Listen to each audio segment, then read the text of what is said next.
Hello, ഇന്നത്തെ കഥയിലേക്ക് എല്ലാവർക്കും സ്വാഗതം. നയനക്കും നവ്യക്കും പിന്നാലെ പോയിട്ട് ആദർശിന് 8ന്റെ പണിയാണ് നയന കൊടുത്തിട്ടുണ്ടായിരുന്നത്. ആദർശാണെന്ന് മനസ്സിലായത് കൊണ്ട് തന്നെയാണ് കേട്ടോ നയന ചെറിയൊരു പണി കൊടുത്തിട്ട് പോകുന്നത്. ദേഹോപദ്രവമൊന്നുമല്ല, പക്ഷെ ആ മാനേജറെ മുന്നിൽ ആദർശിനെ നാണം കെടുത്തിയിട്ടുണ്ടായിരുന്നു. വിളിച്ചപ്പോൾ മര്യാദയ്ക്ക് കൂടെ പോന്നാൽ മതിയില്ലേ എന്നൊരു തോന്നലായിരിക്കാം.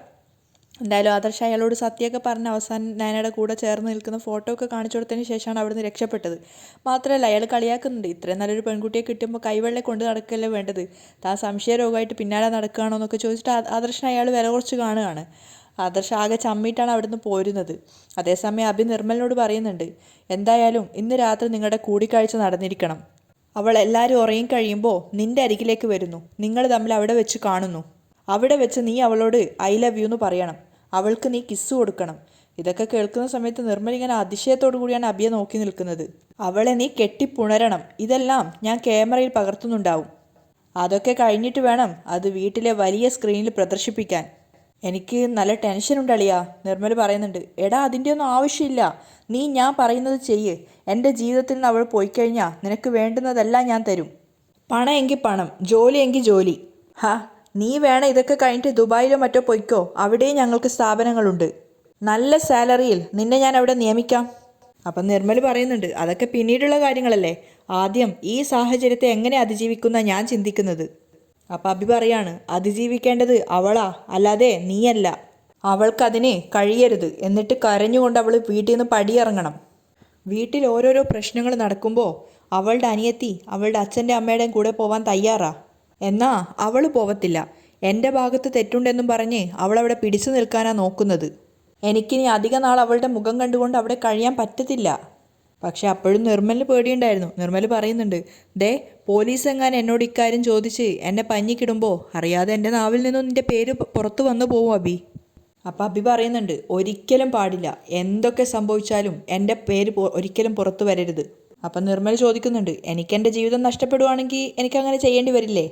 അപ്പം അഭി പറയാണ്, നിനക്ക് നിൻ്റെ ജീവിതം നഷ്ടമാവില്ല എന്ന് ഞാൻ പറഞ്ഞില്ലേ, നിൻ്റെ ഭാവി ശോഭനമാവാൻ പോകുന്ന പ്രവൃത്തിയാണ് നീ ഇപ്പോൾ ചെയ്തുകൊണ്ടിരിക്കുന്നത്. അല്ല, രാത്രി ഇറങ്ങി വരണമെന്ന് പറഞ്ഞാൽ അവൾ വരുമോ? അപ്പം അഭി പറയാം, വരണം, ആ രീതിയിൽ വേണം നീ അവളോട് സംസാരിക്കാൻ. വീട്ടിലെല്ലാ ഭാഗത്തും ക്യാമറ വെച്ചിട്ടുണ്ട്, വള്ളി പുള്ളി തെറ്റാതെ എല്ലാം അതിൽ പതിയും. വീട്ടിന് പുറത്ത് ഗേറ്റിന് പുറത്തും ക്യാമറയുണ്ട്. അങ്ങനെ പതിയുന്നത് ക്രിയേറ്റ് ചെയ്തതാണെന്ന് ആരും പറയില്ല. ഞാൻ പറഞ്ഞതുപോലെ മാത്രം നീ ചെയ്താൽ മതി, അതീ പിടിച്ച് ഞാൻ കയറിക്കോളാം. പക്ഷെ നിർമ്മൽ ഇങ്ങനെ ആകെ കൺഫ്യൂഷനായിട്ടാണ് നിൽക്കുന്നത്. ശരി അളിയാ, നിനക്ക് വേണ്ടി അവസാന ശ്രമവും ഞാൻ നടത്താം. എന്നിട്ട് തൽക്കാലം ഞാൻ ഈ നാട്ടിൽ നിന്ന് മാറി നിൽക്കും. നീ എന്നെ കാര്യങ്ങൾ അപ്പോൾ അറിയിച്ചാൽ മതി. ശരിയെങ്കിൽ. അപ്പോഴേ നീ രാത്രി കാണണമെന്ന് പറഞ്ഞ് അവൾക്കൊരു മെസ്സേജ് അയച്ചേക്ക് എന്ന് പറഞ്ഞിട്ട് നിർമ്മലിന് കൈയൊക്കെ കൊടുത്തിട്ടാണ് അഭി അവിടുന്ന് പോകുന്നത്. പക്ഷെ അപ്പോഴും നിർമ്മലിന് ചെറുതായിട്ടല്ലാത്തൊരു രീതി പേടി ഉണ്ടായിരുന്നു. ഞാൻ ആ ബെഡ്ഷീറ്റൊക്കെ ഒരുക്കി വെക്കുമ്പോഴാണ് ആദർശ് അങ്ങോട്ട് വരുന്നത്. പക്ഷെ ഞാൻ വലിയ താല്പര്യമൊന്നും ഇല്ലാത്ത മട്ടിൽ നിൽക്കുമ്പോൾ ആദർശ് ചോദിക്കുന്നുണ്ട്, എന്നെ അവിടെ വെച്ച് കണ്ടിട്ട് നീ എന്താ അറിയില്ല എന്ന് പറഞ്ഞത്? എന്ത്? നയന ചോദിക്കുകയാണ്. എടീ, നവ്യക്കൊപ്പം ഓട്ടോയിൽ കയറി പോയപ്പോൾ എന്നെ അറിയില്ല എന്ന് പറഞ്ഞത് എന്തിനാന്ന്? എപ്പോ? നയന അറിയാത്ത പോലെ ചോദിക്കുകയാണ്. എടീ, നീയും അവളും കൂടെ ഒരു റെസ്റ്റോറൻറ്റിൽ പോയി സംസാരിച്ചില്ലേ? അപ്പോൾ അവിടുത്തെ മാനേജർ ചോദിച്ചല്ലോ എന്നെ, അല്ല ഇയാളെ പരിചയമുണ്ടോയെന്ന്. അപ്പോൾ അറിയില്ല എന്ന് പറഞ്ഞ് പോയത് എന്തിനാന്ന്?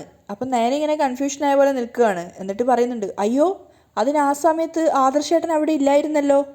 ആദർശ് ഇങ്ങനെ പതുങ്ങി കളിക്കുന്ന കണ്ടപ്പോൾ നയന അത് ആസ്വദിക്കുകയാണ്. എന്നിട്ട് അവൾ ചോദിക്കുന്നുണ്ട്, ആര് പറഞ്ഞു ഇല്ലയെന്ന്? നയന ശരിക്കും അത് ആസ്വദിക്കുന്നുണ്ടായിരുന്നു. അപ്പോൾ ആദർശ് പറയുന്നുണ്ട്, നിനക്ക് എന്നെ ശരിക്കും മനസ്സിലായിട്ടും മനസ്സിലാവാത്ത പോലെ നിന്നതല്ലേ?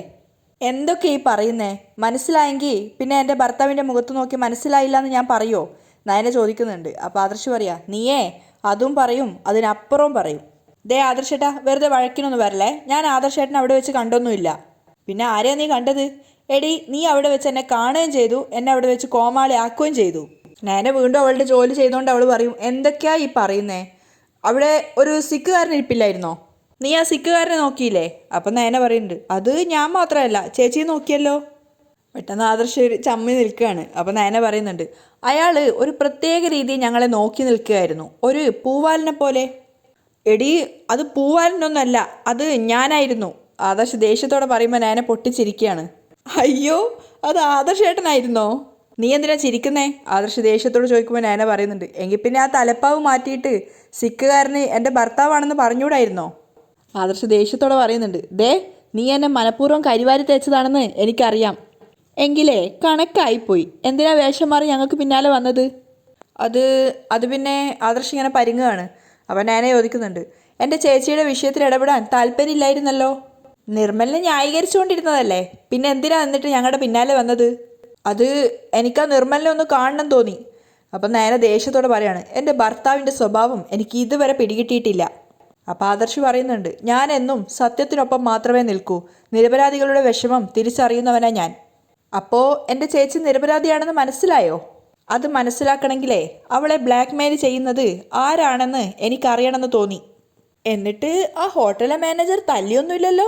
നയനെ കളിയാക്കിക്കൊണ്ട് ചോദിക്കുകയാണ്. അപ്പോൾ ആദർശം ദേഷ്യത്തോട് പറയും, തല്ലിയെങ്കിലേ അവൻ്റെ മൂക്കിടിച്ച് ഞാൻ ചമ്മന്തിയാക്കിയേനെ.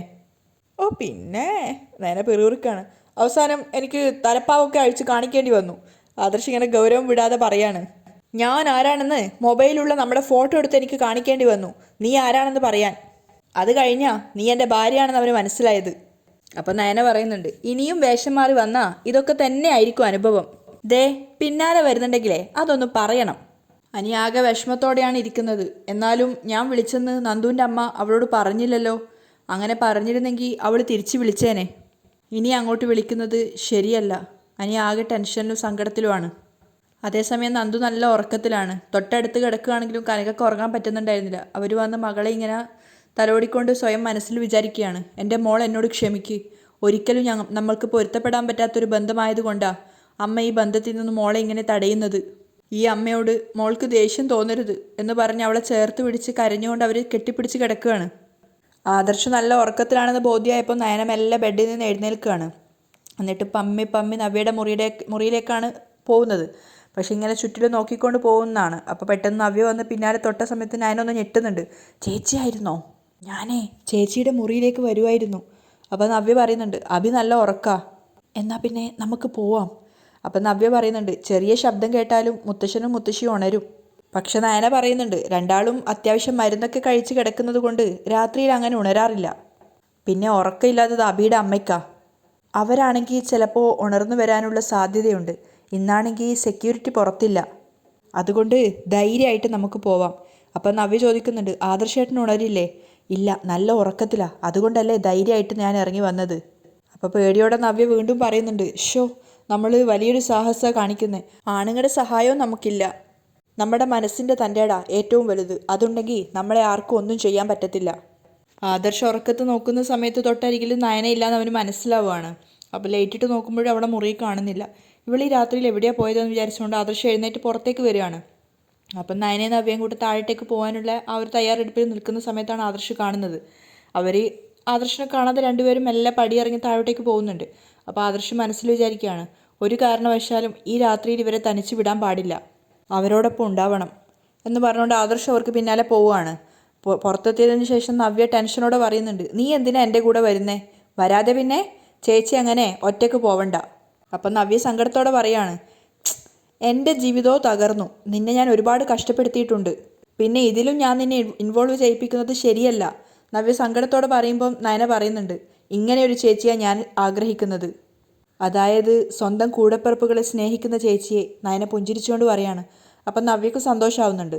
അങ്ങനെയുള്ളപ്പോൾ ഒരു കാരണവശാലും എൻ്റെ ചേച്ചിക്കൊരാപത്ത് വരാൻ ഞാൻ സമ്മതിക്കില്ല. എനിക്കെന്തെങ്കിലും സംഭവിച്ചാലും കുഴപ്പമില്ല. അവനെ ഇന്ന് കയ്യോടെ പിടിക്കണം. അവനെ രണ്ടെണ്ണം പൊട്ടിച്ചിട്ട് പോലീസിൽ ഏൽപ്പിക്കണം. അവനൊരു ജിമ്മനാ, അതൊന്നും സാധിക്കില്ല. നവ്യ പറയാണ്. അതൊക്കെ സാധിക്കും. ഞാനേ ചില കാര്യങ്ങളൊക്കെ മനസ്സിൽ തീരുമാനിച്ച് ഉറപ്പിച്ചിട്ടുണ്ട്. അപ്പോഴും നവ്യക്കൊരു കോൺഫിഡൻസും ഇല്ലായിരുന്നു. മനസ്സില്ലാ മനസ്സോടുകൂടിയാണ് നയനക്കൊപ്പം നവ്യ പോകുന്നത്. അവർ രണ്ടുപേരും പുറത്തെത്തിയപ്പോൾ അവരറിയാതെ തൊട്ട് പിന്നാലെ തന്നെ ആദർശം അവരെ ഫോളോ ചെയ്യുന്നുണ്ടായിരുന്നു. വീണ്ടും വീണ്ടും നവ്യ പറയുന്നുണ്ട്, എൻ്റെ നയനെ പേടിയാവുന്നു. പേടിച്ചിട്ടൊന്നും ഒരു കാര്യമില്ല. ഈ പേടിയാ ഇവനെ പോലുള്ളവന്മാർ മുതലാക്കുന്നത്. അതിനെ നമ്മൾ തരണം ചെയ്തേ പറ്റൂ. നമ്മൾ പേടിക്കേണ്ടത് നമ്മളെ സ്നേഹിക്കുന്നവരെയാ. അവരോട് നമ്മൾ എന്തെങ്കിലും തെറ്റ് ചെയ്യുമ്പോൾ മാത്രമേ നമ്മൾ പേടിക്കേണ്ടതുള്ളൂ. അല്ലാതെ ഇത്തരക്കാരുടെ മുമ്പിൽ നമ്മൾ തോറ്റു കൊടുക്കേണ്ട ഒരു കാര്യവുമില്ല. ഇവനെയൊന്നും നമ്മൾ ഭയക്കേണ്ട ഒരു ആവശ്യവുമില്ല. വീടിന് മുന്നിൽ വരാനാണ് അവൻ പറഞ്ഞത്. നവ്യ പറയുന്നുണ്ട്, അവിടേക്ക് തന്നെ വരട്ടെ. ഇതേ ക്യാമറയുള്ള വീടാ. ക്യാമറയിൽ അവിടെ നടക്കുന്ന ദൃശ്യങ്ങളൊക്കെ പതിയട്ടെ.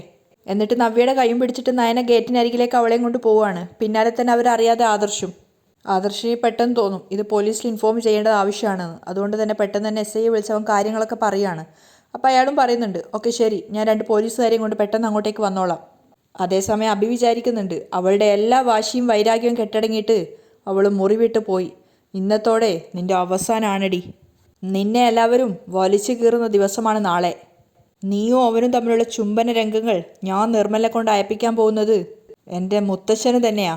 പിന്നെ ഈ വീട്ടിലുള്ള എല്ലാവർക്കും കൊടുക്കും. അങ്ങേരുടെ അസുഖമൊന്നും എനിക്കൊരു പ്രശ്നമല്ല. അയാൾ ആദർശിനും അനിക്കുമാണ് സ്വന്തം മുത്തശ്ശൻ. എനിക്ക് സ്വന്തമൊന്നുമല്ല. പിന്നെ അയാൾക്ക് എന്ത് സംഭവിച്ചാലും എനിക്കെന്താ? എന്നെ തള്ളിപ്പറഞ്ഞവരും കല്യാണം കഴിച്ച് എന്നെ കുടുക്കിയവളും ഒക്കെ നാളെ കൊണ്ട് തീരണം. എല്ലാത്തിനും അടിവര ഇടണം എനിക്ക്. എന്നിട്ട് ഫോൺ എടുത്തിട്ട് നിർമ്മലിന് വോയിസ് അയക്കുകയാണ്. നീ അവളെ പുണരുന്ന രംഗം ക്യാമറയിൽ കിട്ടണം. ഗേറ്റിന് പുറത്ത് കാറിൽ നവ്യയും വെയിറ്റ് ചെയ്തിരിക്കുകയാണ് നിർമ്മൽ. അപ്പോഴാണ് അബിയുടെ വോയിസ് വരുന്നത്. അവൾ പുറത്തിറങ്ങി. നീ അവിടെ പുറത്തു തന്നെ ഉണ്ടല്ലോ. അവൾ അങ്ങോട്ടേക്ക് വരുമ്പോൾ ഞാൻ നിനക്ക് മെസ്സേജ് ചെയ്യാം. നീ അവിടെയെല്ലാം സെറ്റാ. നീ നിൻ്റെ പാർട്ട് മാത്രം ഓക്കെ ആക്കിയാൽ മതി. ഓക്കെ. രണ്ടാമത്തെ വോയിസ് ഇപ്പോഴും അബി അയച്ച വോയിസാണ്. സ്വന്തം ഭാര്യ പുണരണമെന്നും ചുംബിക്കണം എന്നൊക്കെ അന്യ പുരുഷനോട് പറയുന്ന ഒരു ഭർത്താവ്. നിർമ്മൽ സ്വയം വിചാരിച്ചിരിക്കുകയാണ് അബിയെക്കുറിച്ച്. ഇവനേതായാലും കൊള്ളാം. ഇവനെ കുറ്റം പറഞ്ഞിട്ടും കാര്യമില്ല. എന്തായാലും അവനും അവളും തമ്മിലുള്ള കല്യാണം നടന്നത് ഒരു ചതിയിലൂടെയല്ലേ. അവൾക്ക് പണ്ട് മുതലേ ആൾക്കാരെ തേക്കുന്നൊരു സ്വഭാവമുണ്ട്. അതുകൊണ്ട് അവൾ ഇനി തേയണം. തേപ്പ് കട ഇവിടെയുള്ളപ്പോൾ അവളെ തേക്കാനാണോ പ്രയാസം? അപ്പോഴേക്കും ഗേറ്റ് തുറന്ന് നയനയും നവ്യയും പുറത്തേക്ക് ഇറങ്ങിയിട്ടുണ്ടായിരുന്നു. ഒരു ചെടിയുടെ ബാക്കിലായിട്ടാണ് ആദർശ് അവിടെ നിൽക്കുന്നത്. അപ്പം നയന നവ്യോട് പറയുന്നുണ്ട്, ഞാനേ മുഖം മറച്ചു പോവാം. ഞാനാണെന്ന് ചേച്ചിയാണെന്ന് കരുതി അവൻ തെറ്റിദ്ധരിച്ചോളും. അപ്പം നവ്യ വീണ്ടും ചോദിക്കുന്നുണ്ട്, നീ എന്തിനാ നയനെ പോകുന്നേ? ഞാൻ പോകുന്നത് തന്നെയാണ് നല്ലത്. നയന വീണ്ടും പറയുന്നുണ്ട്. അപ്പം നവ്യ പറയാണ്, നീ എനിക്ക് വേണ്ടി ഇപ്പോൾ തന്നെ ഒരുപാട് കഷ്ടപ്പാടുകൾ സഹിച്ചു. ഇനി നിന്നെ ബുദ്ധിമുട്ടിക്കുന്നത് ശരിയല്ല. അപ്പം നയന അവളുടെ കൈകൾ എടുത്തു പിടിച്ചിട്ട് പറയുന്നുണ്ട്, എൻ്റെ ചേച്ചിക്ക് വേണ്ടി ബുദ്ധിമുട്ടുന്നത് എനിക്കൊരു വിഷമമല്ല. അതൊരു കഷ്ടപ്പാടായിട്ട് ഞാൻ കരുതിയിട്ടില്ല. അപ്പം നവ്യ വീണ്ടും പറയുന്നുണ്ട്, എന്നാലും വേണ്ട നയനെ, വേണം.